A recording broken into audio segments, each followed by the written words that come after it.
good too. Awesome. That gives us 9.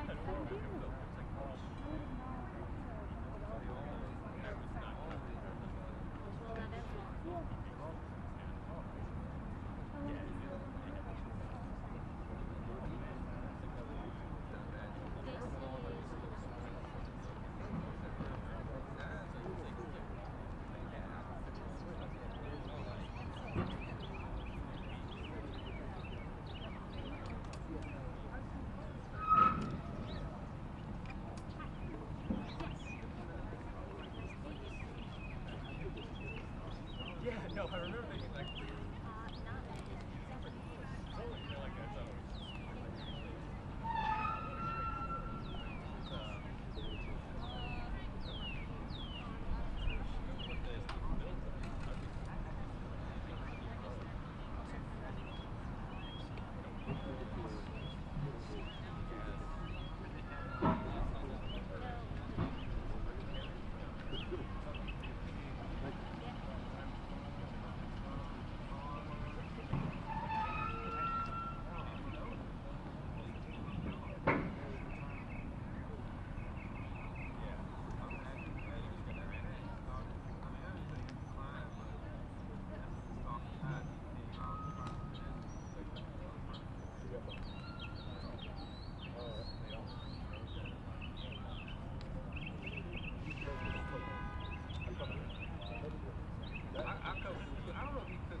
Sorry, I was reading it. Trying to figure out if they're going to be here soon or not.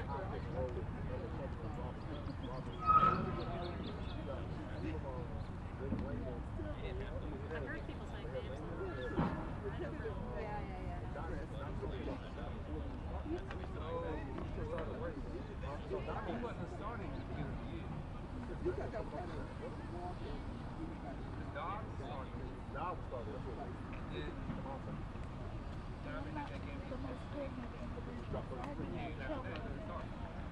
Take that back.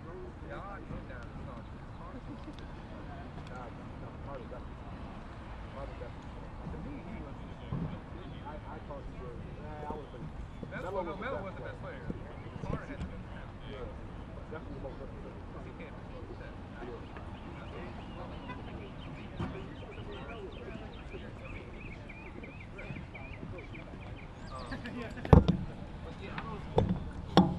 Okay, and testing again. 1, 2, 3, 4, 5, 6, 7, 8, 9, 10.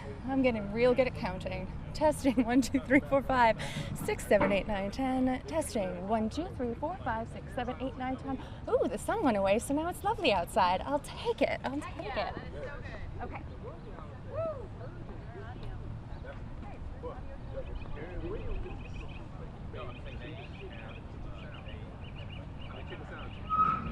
He can get his place to play.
supposed to be. Yeah, he was supposed to be. Him and Nick, I don't know what happened with him. They were like, they supposed to be. Get the score. Get the back guy. Nick was out with the Nick and Wales. That's well. He's not going to be good coach. His style of play. I think he was on the wrong side. Yeah, but he and I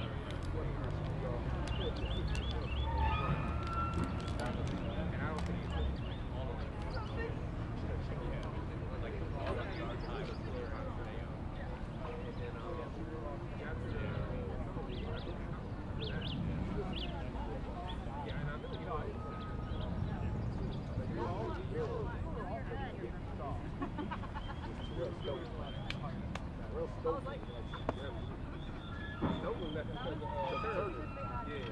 He was the first time. Shovel was the ball. I like the ball. Shovel was the ball. Shovel was good. He just scored 30 years. Okay. But that's where you get found. That was before the couple.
We'll let everybody find. We'll be happy once they give us a 12-year-old or something. We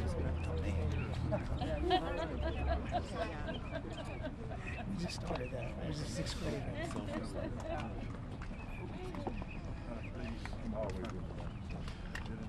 All right, everybody. Thank you very much. Thank you so much for joining us.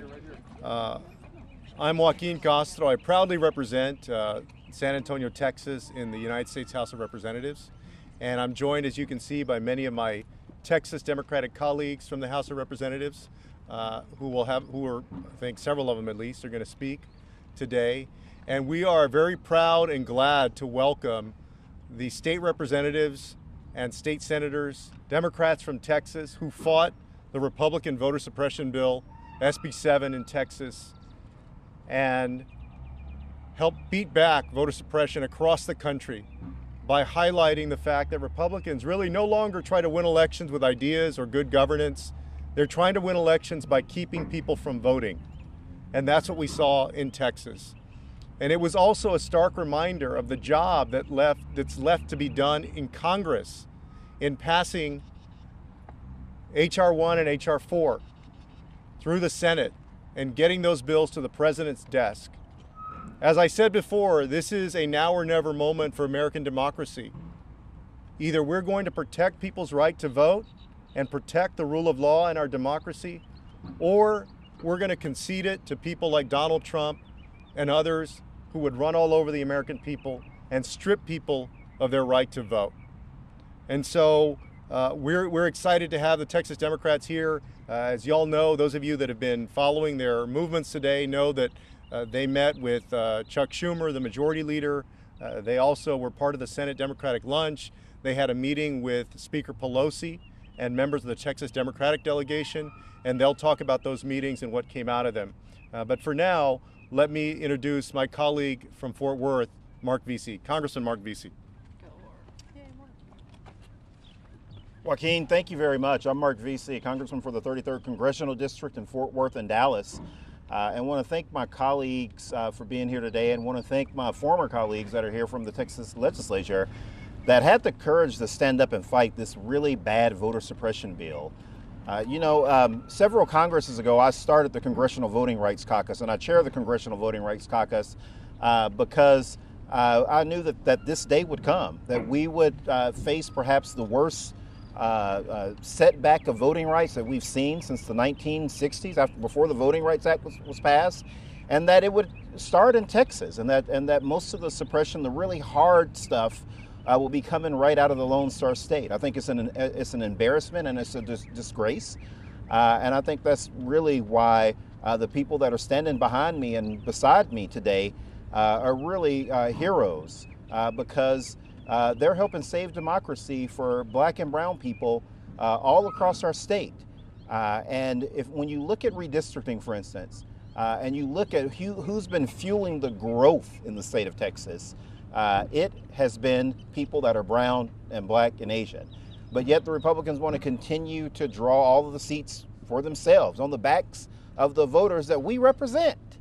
And this voter suppression bill that they were trying to pass through, it was to try to not only force those individuals that I just talked about into bad districts, it was also trying to make it impossible for them to vote. And we can't have that in our state. We can't have that in our country. And so now is the time for us to pass H.R. 1 and for us to pass H.R. 4, the John Lewis Voting Rights Act, which will help bring pre-clearance back to the Lone Star State. And look, I can go back and say, I can say a lot, but we have votes right now.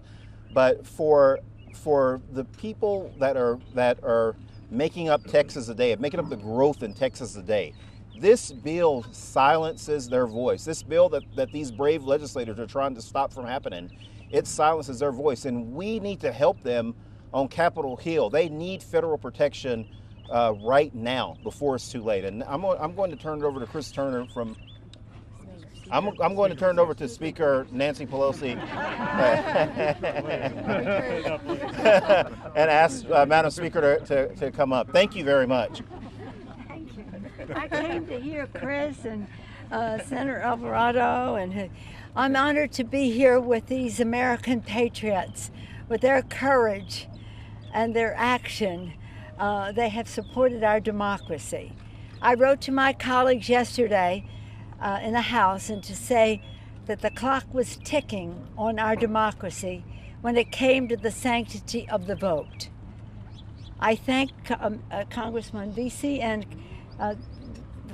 Joaquin Castro, for inviting our friends here today and for enabling me to hear and be inspired by their story.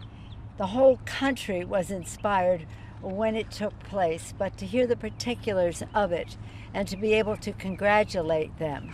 So I know we're here with the Chris Turner from the lower house, what do you call it? The House of State House, and Senator Alvarado from the State Senate, and the chair of the Black Caucus, Nicole Collier, and Rafael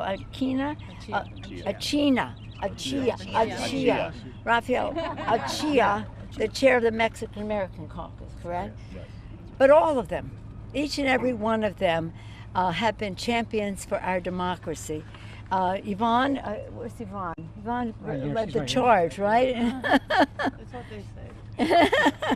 But here's the thing: when we hear the story that they tell, it's a sad story that others in our country who have a responsibility to take an oath to protect and defend the Constitution just do the opposite and undermine the rights of people to vote. But their story is not unique. It's what's happening across the country. 19 states have legislation put forth to diminish the ability for people to vote by mail. The list goes on in so many things. 27 states have laws that make it harder to vote because of ID requirements. 17 states expanding purges, and 8 states have bills to eliminate the facility to register, whether it's same day, earlier voting. But in the Congress, we have the antidote to all of that. In many cases, many of the specific cases, whether it's assistance for voting or whether it's vote by mail or many of the provisions in the Senate 7, the Texas bill, are corrected by what is in H.R. 1. But they even go beyond, talking about how they can overturn elections and get rid of poll workers who are there. This is an all-out assault. An all-out assault. I mean, it's just really hard to understand how they could cook up so many various ways to come at a person's right to vote, but they did.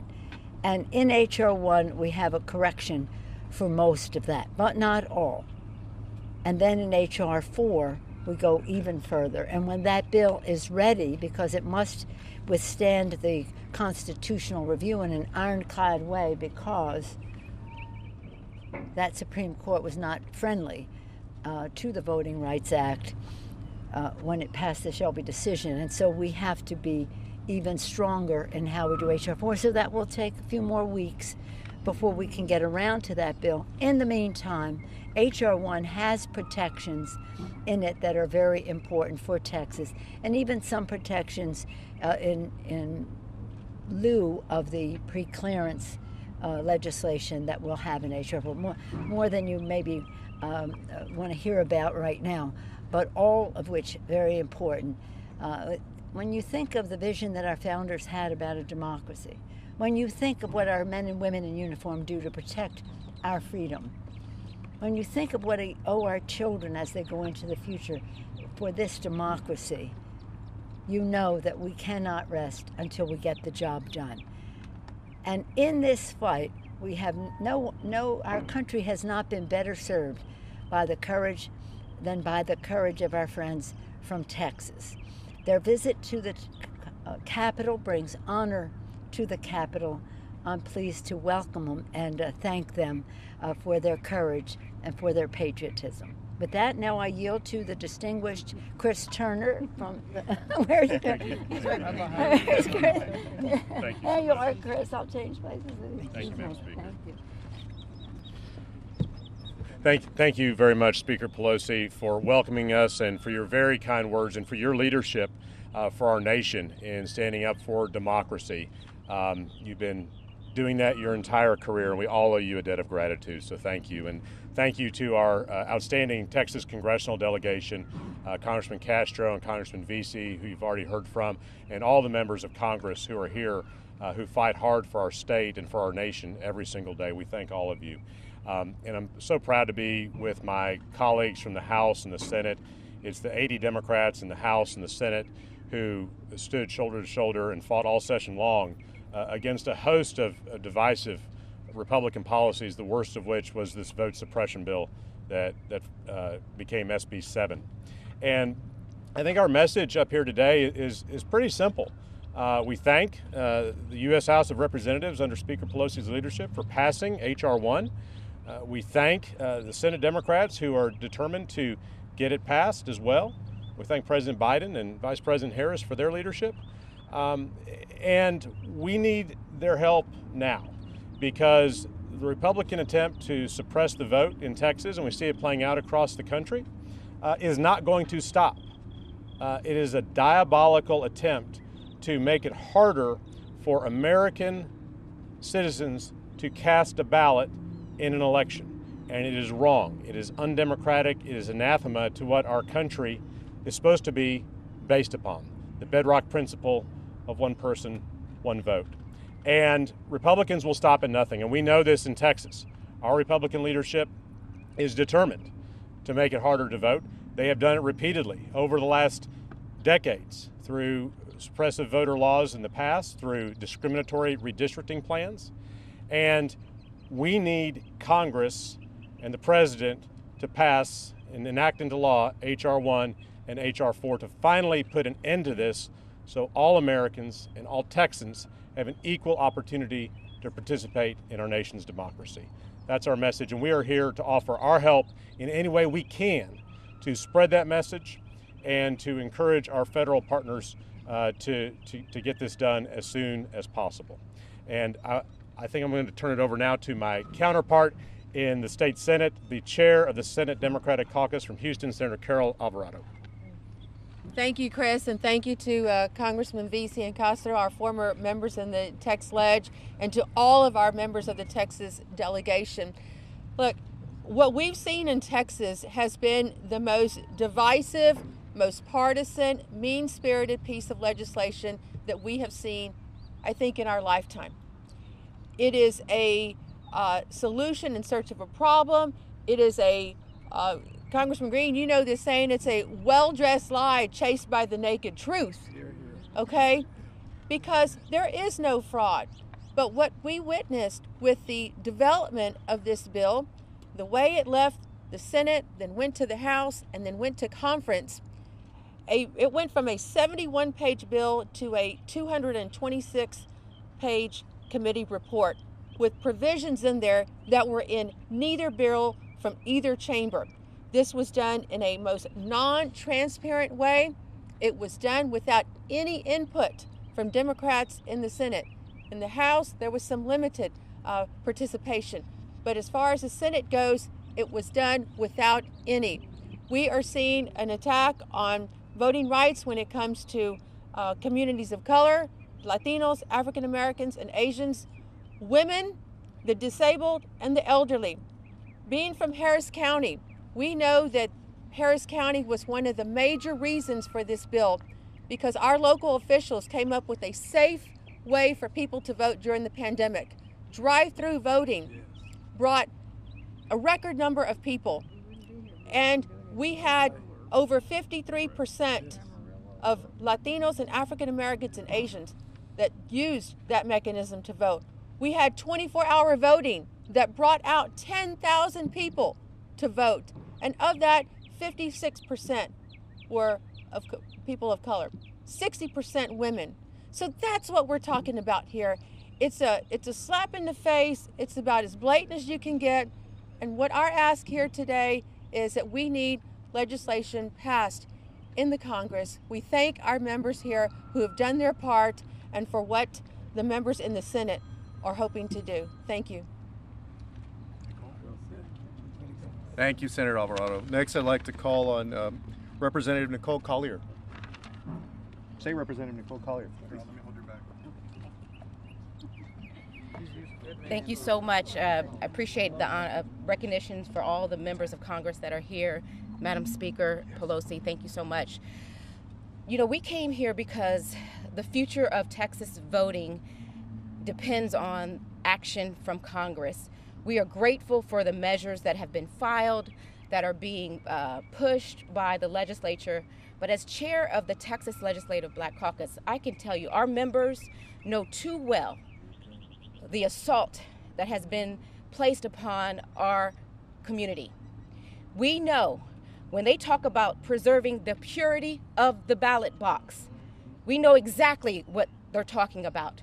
They're talking about reinstating measures that would be similar to poll tax, literacy tests, empowering partisan poll watchers to film our voters, to film voters. We're talking about legislation that would allow them to criminalize minor Congress, for the House, the United States House, Speaker Pelosi, for giving us that stage and opportunity to share our stories with them.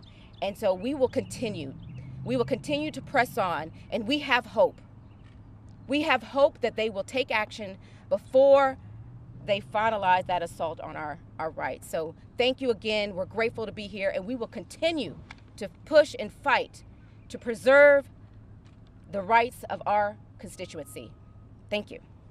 Thank you, Representative Collier. I know the members of the Congressional Delegation are going to speak in just a minute. We do have votes going on, but I want to give a few of our guests from Texas, a few more guests to have an opportunity to speak. Next, I'd like to call on Rafael Anchia, State Representative from Dallas and Chairman of the Mexican American Legislative Caucus. Gracias a mi amigo Joaquín Castro, ex miembro de la Cámara de Diputados. Para los medios de comunicación en español quiero ofrecer unos comentarios primero en mi primer idioma. ¿Hay medios aquí de habla hispana? Ok, más o menos. Muy bien, muy bien. Pues quiero decir que agradezco mucho la participación de la presidenta de la Cámara de Diputados Federal, Nancy Pelosi, que nos ha dado mucho apoyo durante este proceso. También al jefe del Senado, el líder del Senado, Chuck Schumer. Y pensamos que este es el momento para proteger nuestra democracia.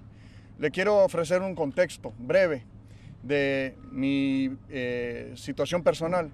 Yo soy un hijo de inmigrantes a este país. Mi madre, que vino de México, donde había solamente un partido, la PRI, por 70 años. Mi padre, que vino de España, después de la posguerra que vivió una dictadura absoluta.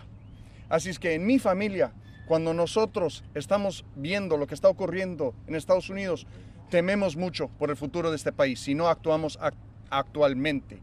Así es que continuaré en inglés, because I do speak English as well. Well, I did want to point something out, and it's so great to have Speaker Pelosi and Leader Schumer supporting both Congressional and State Senate and State House members here. We need that type of focus by the country on Texas, because we know what's at stake in this very delicate time frame. My parents are immigrants to this country. My mother came from Mexico that had one-party rule for 70 years.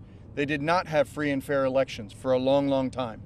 My father came from an absolute dictatorship in northern Spain after the war, when one person determined all of the elections. And so when we're talking about voting rights, at this very delicate moment in time, my family and people like me get very, very concerned, because America, that flag that is flying just in front of us, represents that beacon of democracy in the world. And if we permit for American democracy to be undermined, we permit for democracy to be undermined worldwide. We cannot let America down. We cannot let the world down. We must fight to stop voter suppression and pass federal bills that will help us in Texas and in the rest of the country. Thank you for your time. All right, thank you, Representative Anchia. And then two more state representatives, Representative Trey Martinez-Fisher of San Antonio, who was part of a meeting with the Chief of Staff, I believe, or the office of Joe Manchin earlier this afternoon, and then Jessica Gonzalez, and then we'll hear from our congressional delegation. Thank you, Congressman. Thank you, everybody. Sorry for my voice. We've been working very hard this week. The men and women who were brave enough to walk off the Texas House floor to break a quorum and deny a discriminatory voting bill was an honorable thing to do, but it is the equivalent of men and women crawling on our knees, begging for a solution, asking our federal brothers and sisters to bring us federal voting rights relief. And so we're honored to be here. As the president mentioned, 30 days of action on voting rights. Well, we're here to do our part. And in part of that is to take a number of meetings. Representative Jasmine Crockett from Dallas and myself had the good fortune to spend 45 minutes in a closed-door meeting with the Chief of Staff, Senator Manchin, and his legislative director. And it was a real meeting. And I'm grateful for that. I'm grateful for all the people that have made time for us. But we really had an opportunity to understand the legislation, understand what the thinking is of Senator Manchin, what the approach is going to be in the coming days, certainly all of his decisions and his timelines, not for me to comment on. But I left there with hope and inspiration and with an offer to come back and meet once again, which Representative Crockett and I will do. But the most important thing everybody in America can do is we were a small spark that reignited a national debate and discussion on voting rights in America. We have brought that spark to our nation's capital, hoping to light a fire in the bellies of our hardworking men and women serving in the United States Senate, United States Congress. And let's pass H.R. 1, H.R. 4, S1, put it on the president's desk. Let's finish the mission. Let's honor the legacy. Let's get this done. And I think we here in Texas, we're willing to come back on our own nickel to meet with anybody who will meet with us, because one thing was very clear from that meeting with Senator Manchin's office: voting practices in West Virginia are way different than voting practices in Texas. And once they understood exactly how high these hurdles are and how low that tripwire is to make voting practically a crime in the state of Texas, no voter deserves to go through that. And we need a response, and we need it now. Thank you, Congressman. Thank you. Thank you. Representative Gonzalez. Thank you, and I won't reiterate what my colleagues have said, but I will say that as the vice chair of the House Elections Committee, that the intent of this bill by Republicans was made very, very clear from the very beginning. Just deviations from standard practices in committee, to not allowing me to recognize my colleague Chair Collier in committee to ask questions on this bill, considering that there are no members of the African American community that currently serve on the Elections Committee, adding provisions at the 11th hour on the very last day that bills could pass the chamber. It just shows their intent. And so I'm proud of what we did. We stood up for every single Texan. We stood up for your voting rights, and we're not going to stand for this continued attack on our democracy until we have a seat at the table and we can discuss an actual bipartisan piece of legislation. So thank you. All right. Thank you, Representative. And now we'll hear from some of the members of Congress. I think there are about probably 4 minutes left now on the second vote. But I think Al went to vote. Colin here? Colin Allred, Dallas. Thank you. Thank you, my friend, and I'm so proud to be joined by these brave Texas Democrats. I became a voting rights attorney because of what was happening in Texas. Because in my home state, the right to vote has been under attack for far too long. It was already the hardest state in the country to vote before this bill. The right to vote is sacred. Here, in this temple of democracy, I was on the House floor when the rioters tried to break in to overturn an election. And that big lie is what led to SB 7. Senator West said it well. I watched him at 2 a.m. on the Senate floor of a holiday weekend. So in Texas, they're trying to make it so you can get a beer at 10 a.m. on a Sunday, but you can't go vote? It's unbelievable. I'm telling you, I've worked in voting rights. This time is different. Hear me when I say this. Making it easier to overturn elections is different. What we are seeing in Texas is different. This is not Democrats and Republicans in the back and forth that so many people have become used to in this country. This is about an attempt to make sure that the will of the people of Texas will never be heard. And we have to act here at the federal level. Now, the House has passed H.R. 1, the For the People Act, and we will pass H.R. 4, the John Lewis Voting Rights Act, to restore pre-clearance.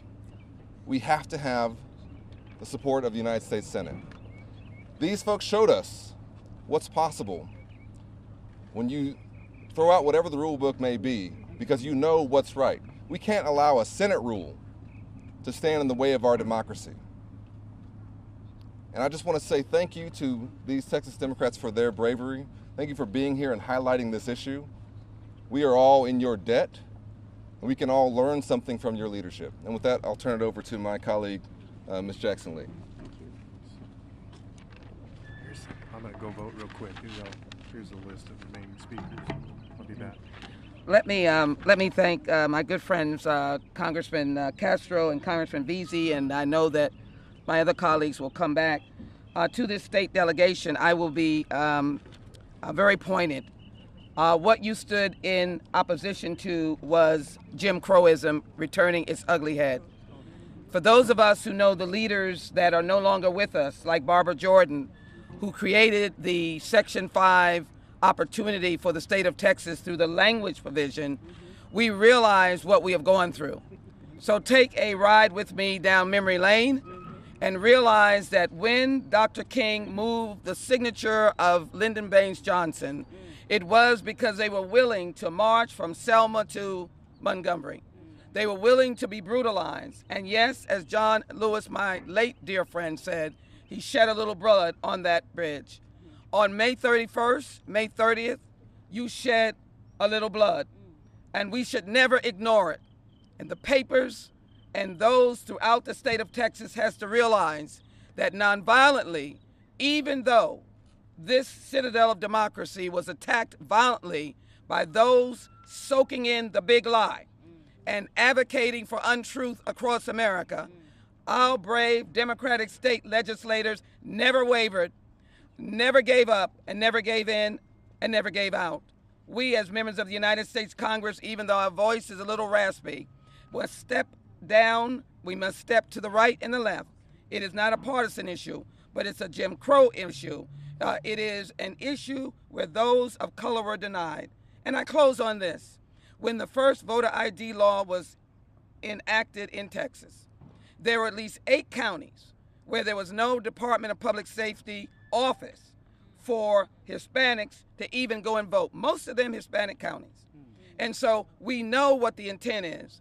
To the state legislature, to Governor Abbott, hear our voice. We will not be turned around. We are going to fight and fight and fight and use the mantle of democracy and nonviolence to pass H.R. 1, H.R. 4, and we will speak for the people because the people will not be silenced. Let me ask Congressman Green, here he is, to come forward and to take over. Thank you. Thank you very much. I love my country and I love my state. But it is said that you shall know the truth and the truth will set you free. And the truth is, Texas has been a bad actor for a long time. It was Texas that gave us Smith versus Allwright. Lonnie Smith was a dentist in Houston, Texas. He wanted to vote in the primary. He could not vote because Texas had an all-white primary. It went all the way to the Supreme Court, and the Supreme Court declared it unconstitutional. Well, John Terry was living in Fort Bend County. He wanted to vote. He couldn't vote because Texas had gone to, in Fort Bend County, a white pre-primary. The Supreme Court said that is unconstitutional. So this is the latest iteration of Texas in an effort to grab power. It is about voter suppression, but it's also about power. This is a power grab on behalf of those who hold the highest offices in the state of Texas, and we have a duty and obligation and a responsibility to do all that we can to stop the power grab in Texas. And now I'd like to introduce someone who's a part of this avant-garde movement to stop the power grab. The Honorable Royce West, Senator, Dallas. Senator, if you would. Congressman Green, thank you very much. Madam Speaker, thank you very much for being here. From the beginning to the end, you're here. Thank you very much for doing that. And also Majority Leader Schumer, my colleagues in both the House and the Senate. Let's follow the facts, ladies and gentlemen, just briefly. America is changing. The demographics of America is changing. What you see before you represents that demographic. And these are individuals that are Americans, that have been taught the principles of this country in terms of that you participate in the voting process in order to put people in position in order to affect policy and obviously appropriation in this country. For some strange reason, when you follow the facts, what you'll see is not only do we have issues concerning voter suppression, we also have critical race theory legislation. We have been here before in the state of Texas. Back in 2003, when we had to fight mid-decade redistricting, we ended up having to use parliamentary procedures in order to try to delay and try to turn back that type of legislation. That was in 2003. And now we find ourselves here in 2021. What we come to Washington for is obviously to pass the 2 bills that we've talked about, but also asking our colleagues here in Congress to figure out what leverage they have as congresspersons, as leaders in the legislative and executive branch of government, that they can utilize in order to help us get the leverage that we need to make certain that suppressive voter laws are not passed in Texas. The only thing people of color want to do is to participate and make certain that we carry on the legacy of democracy in this country. And that's what we're fighting for, and we will fight and use every tool at our disposal in order to make certain that we're not turned back.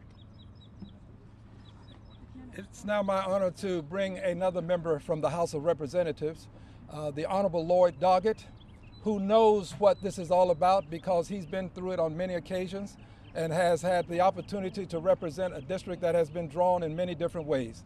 The Honorable Lloyd Doggett. Thank you, Al. Right behind you. Okay, go for it. So these legislators are clearly Texas tough. They've demonstrated their courage. They've made a difference. But as much as they represent the hope that we have for Texas, unless we establish some uniform national standards, their courage will have been for naught in accomplishing the protection of our democracy that we're seeking.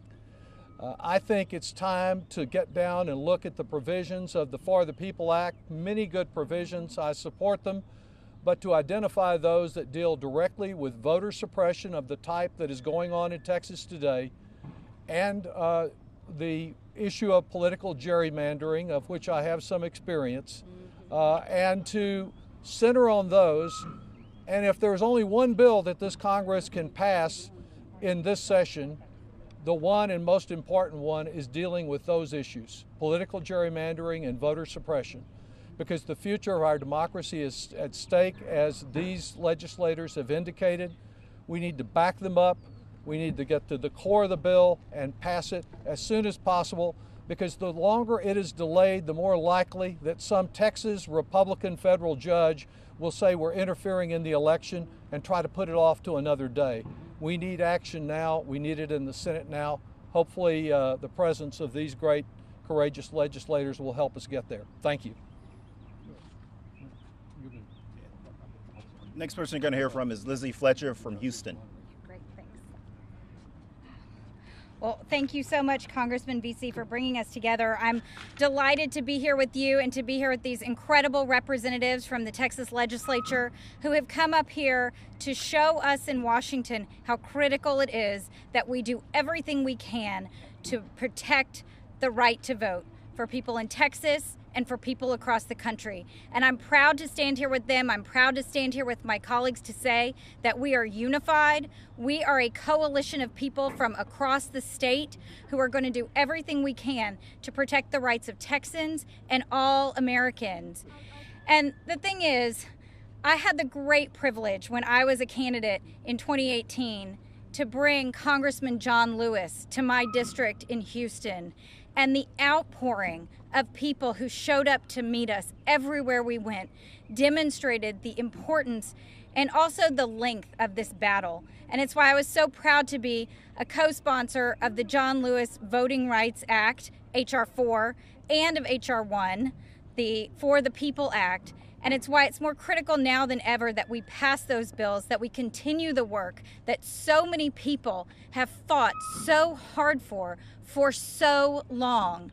It is up to us, and I'm here to tell you that our Texas Congressional Delegation and that members of Congress are committed to continuing this fight and to working, all of us, to restore the Voting Rights Act, to protect the right to vote, and to make clear what is at stake, because there's nothing short of our democracy that is on the line, and we're here to fight for it. And I'm so proud to stand here with these fighters, with these people who have made sure that we are able to do the work we need to do here in Washington, who've given us the time in Texas to protect the rights of Texans.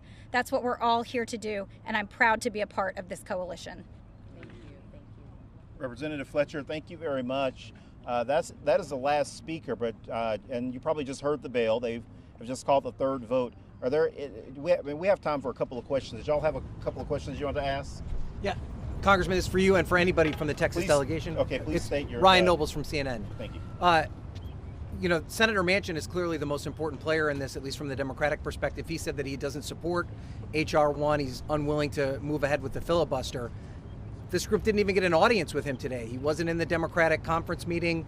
He had them meet with his staff instead. Are you disappointed that Senator Manchin didn't offer them the opportunity to at least hear directly from them and instead had his staff meet with them instead? I know that the majority leader is doing everything he can, that he understands the importance of these bills. I've spoken with the majority leader myself personally, and explain particularly to him about Texas and the situation that we're in that's a little bit different than the rest of the country, and that we share with about 4 or 5 other southern states plus Arizona. And so, we're focused on getting this done. I think that it's going to be done. I'm very hopeful, but the clock is ticking. We need to do something now. Somebody from the delegation can answer that. Let me say this to you also. We are legislators just like our federal counterparts, and we understand how the system works. We had members of our delegation meet with his chief of staff today and kind of give exactly what our position is. And we'll eventually meet with Senator Manchin. Just because we didn't meet today doesn't mean that we're not going to meet with him, all right? And so we'll meet with him, and it may be tomorrow. It may not be tomorrow. It may be Thursday.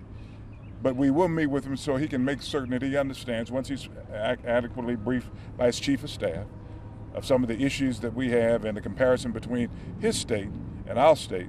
We'll meet with him and talk with him about the issues that we have.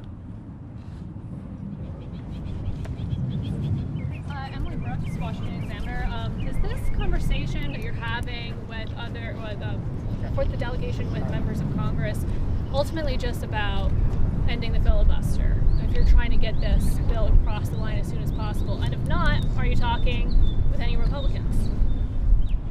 This is about voting rights for the constituents that we specifically represent in Texas, and trying to stop bad voter suppression bills in our state. I mean, if you look at the growth in Texas, I mentioned before, it's overwhelmingly Hispanic and Black, and we need to be trying to do everything we can to encourage people to vote. I love what they did in Harris County to make it a lot easier for people to vote, putting things in like 24-hour voting that all people, regardless of if they were Democrat, Republican, Black, white, were able to take advantage of. And so that's what we're here trying to protect today. I just briefly, my name's Jose Menendez. I'm a senator from San Antonio, state senator. But one of the things that we have to agree is that this is actually to protect everyone's right to vote. Because it doesn't make any sense. It wasn't just Democrats that availed themselves of the drive-through voting in Harris County. It was people of all walks of life. People, doctors, nurses, first responders, people who work late into the night during COVID. I mean, so we're trying to protect everyone's right to vote. And so I think it's evident that there is a hypocrisy when only some rules will apply in urban settings, but they don't apply in rural settings. So this needs I think Senator Manchin, when he finally, he spent 14 years in the legislature in West Virginia. When he hears the details of how bad the legislation was in Texas, I hope he understands that we're not talking about just protecting the rights to vote for Democrats. It's for all Americans. And that's why the federal legislation is so important. And Senator Byrd was very revered in the U.S. Senate, very revered for his mastery of the rules and understanding of the rules. And even Senator Byrd was for making amendments to the filibuster. So, and I want to remind everybody, in the state of Texas, 2 things happened. When I was in the state legislature, they passed a rule that said that they were not going to have the filibuster in the state Senate for redistricting or voter ID. And then fast forward, maybe last session, Representative Anchia, I think that the lieutenant governor actually raised the threshold for the filibuster rule, so Democrats couldn't participate in that. So, this is something that people have done. You saw what happened with the Supreme Court and how they even though Mitch McConnell said that you shouldn't put a Supreme Court appointee during an election year, and he put one in October, right before a November election. And so the Republicans are always changing these rules, and we need to look more closely at them, particularly if we can stop people from being discriminated against in places like Texas. Representative Crockett? You asked about the goal. The goal is to make sure that we protect the right to vote. I don't really care how we get there. If we get there because we get the votes, because we're talking to Democrats and we're talking to Republicans, then that works for me. If we get there because we have to get rid of the filibuster on this specific issue, then that works for me. So there isn't a one-size-fits-all. When we came here with one goal. The reality is that when we killed that bill, there were many approaches that were taken to try to figure out how can we kill this bill. We finally got to the point that we decided that we were going with the nuclear option. I do think that we call it nuclear for a reason. It is to be reserved only for the most intense and most ridiculous times. If we get to the point that we decide that we can't protect our democracy but for getting rid of the filibuster, then that's what we will be calling for. But right now, any option to get us protections is on the table. Thank you. We have to wrap it up because we have to get the votes, but thank you so much. We really appreciate it. Thank you. How long will you all be in town?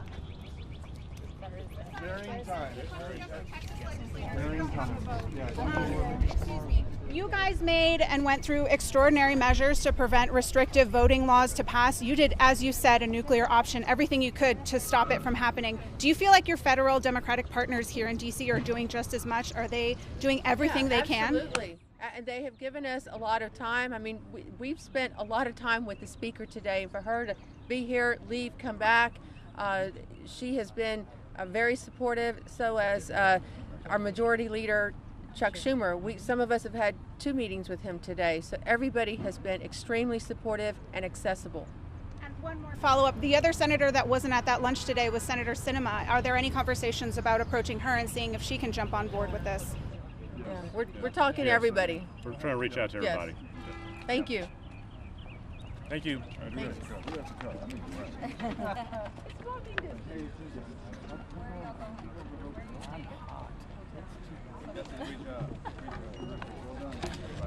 job.